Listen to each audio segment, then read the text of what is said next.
तो मेरी उम्र लगभग 20 साल की है और कल ही मेरे दादाजी ने मुझे एक कहानी सुनाई थी जिसमें उन्होंने मुझे बताया कि उनके साथ एक ऐसी घटना हुई थी जिसने उनकी सोच को पूरी तरह बदल कर रख दिया था और जिसे वो आज भी याद करते हैं तो उनकी रूह कांप जाती है। तो ये सच्ची घटना आज से लगभग 50 साल पहले की है, जब मेरे दादाजी जवान हुआ करते थे और वो अपने गांव में ही नाविक का काम किया करते थे। वो बताते हैं कि उस दौरान नदी के आसपास इतने पेड़ पौधे हुआ करते थे कि दिन में ही उन्हें रात का एहसास हुआ करता था। तो ये घटना उनके साथ तब हुई थी जब उनके गांव की नदी में बाढ़ आया था और उसी दौरान उनके गांव में बीमारी का माहौल चल रहा था। तब लोगों को उल्टियों के साथ दस्त भी हो रही थी।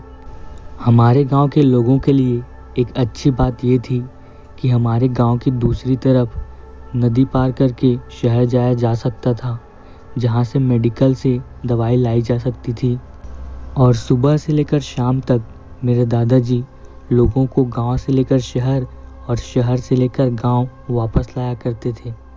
मेरे दादाजी को उस समय बहुत ही ज़्यादा मेहनत करनी पड़ती थी क्योंकि उनकी शादी को लगभग 2 साल ही हुए थे। उनके 2 छोटे छोटे बच्चे थे जिनके लिए उन्हें बहुत ही ज़्यादा मेहनत करनी पड़ती थी। ये घटना उनके साथ तब हुई जब नदी में बहुत ही ज़्यादा बाढ़ आई हुई थी और नदी में पानी की मात्रा बहुत ही ज़्यादा बढ़ चुकी थी, लेकिन नदी में बहाव बहुत ही कम था जिसकी वजह से नाव चलाई जा सकती थी। और हर दिन की तरह उस दिन भी मेरे दादाजी सुबह से लेकर शाम तक लोगों को नदी पार कराते रहे। अब शाम होने आई थी और सूरज डूबने वाला था। दादाजी अपनी नाव को घाट पर बांध रहे थे, लेकिन अचानक एक नौजवान आदमी अपने छोटे से बच्चे को लेकर दौड़ते हुए दादाजी के पास आता है। वो दादाजी से कहता है, मेरे बच्चे की तबीयत बहुत ही ज़्यादा ख़राब है, क्या हमें आप नदी पार करा देंगे? दादाजी अपने छोटे से बच्चे को याद करते हुए अपनी नाव को छुड़ाने लगते हैं और उन्हें बिठाकर शहर के उस पार जाने लगते हैं। लेकिन उस समय दादाजी को समय का बिल्कुल भी अंदाज़ा नहीं था। रात और भी ज़्यादा गहरी होती जा रही थी। कुछ ही देर में वो लोग घाट के पास पहुंच जाते हैं और दादाजी उनको नीचे उतारते हैं।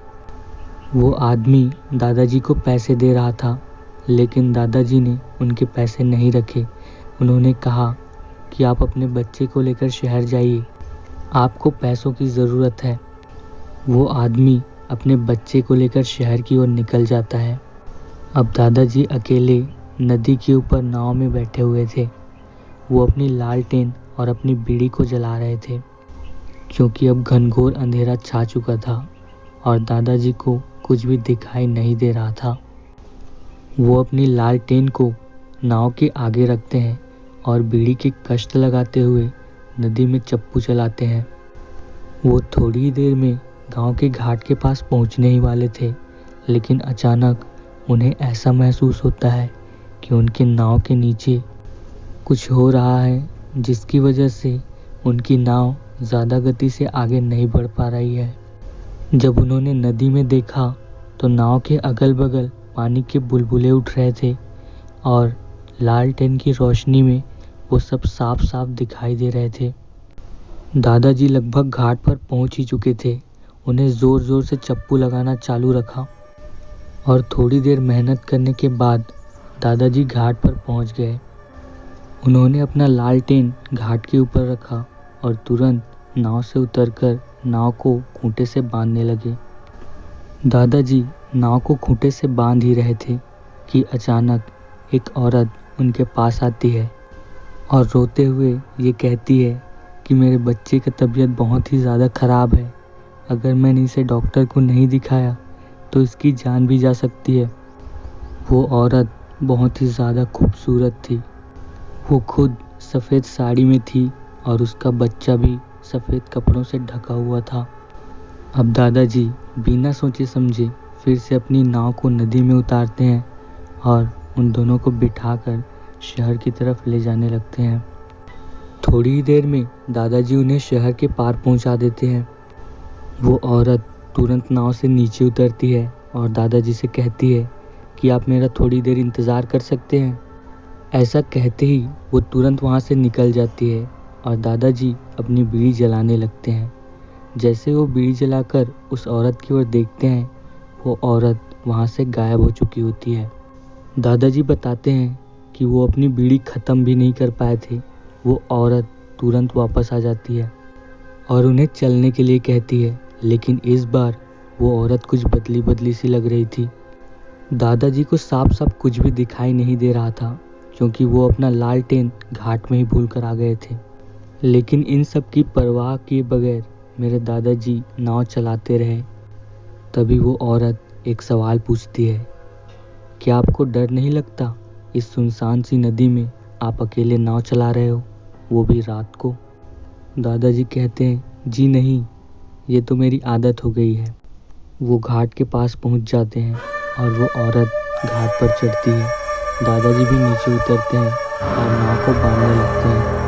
लेकिन जैसे ही लालटेन की रोशनी उस औरत के ऊपर पड़ती है, तो दादाजी देखते हैं कि उस औरत के पैर उल्टे हैं। वो चुपचाप अपनी नाव को बांधते रहते हैं। वो औरत पैसे देने के लिए हाथ बढ़ाती है, लेकिन दादाजी ध्यान नहीं देते।